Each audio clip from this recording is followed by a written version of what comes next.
Rajkot municipal કોર્પોરેશનની ચૂંટણી માટે ઉમેદવારી ફોર્મ ભરવાની પ્રક્રિયાના શ્રી ગણેશ થતા જ શહેરનું રાજકારણ ગરમાયું. પ્રથમ દિવસે જ મુખ્ય વિરોધ પક્ષો દ્વારા અલગ અલગ અંદાજમાં ઉમેદવારી નોંધાવવામાં આવી હતી, જેમાં કોંગ્રેસના ઉમેદવારો ઢોલ નગારા અને ઘોડા પર સવાર થઈને પહોંચ્યા. વોર્ડ નંબર 8માંથી કોંગ્રેસના કોર્પોરેટર રણજીત મુંધવા આજે પરંપરાગત શૈલીમાં ઘોડા પર સવાર થઈને ફોર્મ ભરવા પહોંચ્યા હતા. તેમની સાથે ઉમેદવાર મેહુલ મકવાણા અને પુષ્પાબેન પણ જોડાયા હતા. તો મેહુલ મકવાણાએ જણાવ્યું હતું કે કોર્પોરેશનમાં ચાલતા ભ્રષ્ટાચાર અને કૌભાંડો સામે આ ચૂંટણી એક યુદ્ધ સમાન છે, તેથી તેઓ રણ મેદાનમાં ઉતરતા યોદ્ધાની જેમ ઘોડા પર સવાર થઈને આવ્યા છે. વોર્ડ નંબર 8ની અંદર કોંગ્રેસ પાર્ટી તરફથી આજરોજ અમે ફોર્મ ભરવા જઈ રહ્યા છીએ.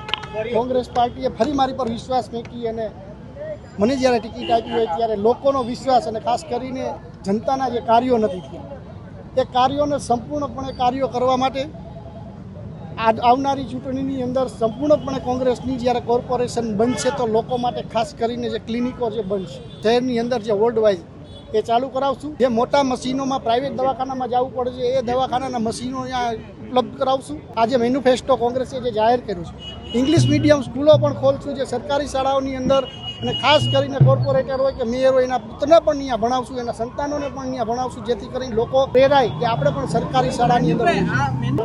આજ રોજ 18 વોર્ડમાં કોંગ્રેસ દ્વારા ઉમેદવારો જે જાહેર કર્યા છે તમામ લોકોને આજે ફોર્મ ભરવાની સૂચના છે. તમામ લોકો ફોર્મ ભરી રહ્યા છે અને આવનારા દિવસોની અંદર રાજકોટની જનતાને જે રોડ રસ્તાથી ત્રાહીમાં પોકાડી ગઈ છે, ક્યાંક પુલ પડે, ક્યાંક પુલની દિવાલ પડે, ક્યાંક ચાલુ પોલ પડે, મેડિકલ ઓફિસર જેવી દીકરીઓના મોત થાય, નાના નાના બાળકોના મોત થાય, આ સમસ્યાની અંદરથી કોંગ્રેસ સત્તામાં આવશે તો દૂર કરશે.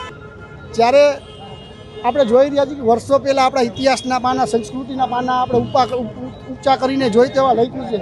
જ્યારે યુદ્ધનું મેદાન હોય, યુદ્ધના મેદાનમાં જવા માટે ઘોડી ઉપર બેસવું પડે અને આ કોર્પોરેશનની ચૂંટણી જે ઉમેદવારો લડતા હોય એ પણ એક યુદ્ધના મેદાન રૂપી છે, યુદ્ધના મેદાનમાં જ લડી રહ્યા છે. ત્યારે ઘોડી લઈ અને જઈ રહ્યા છીએ એ વિજયનું પ્રતીક છે.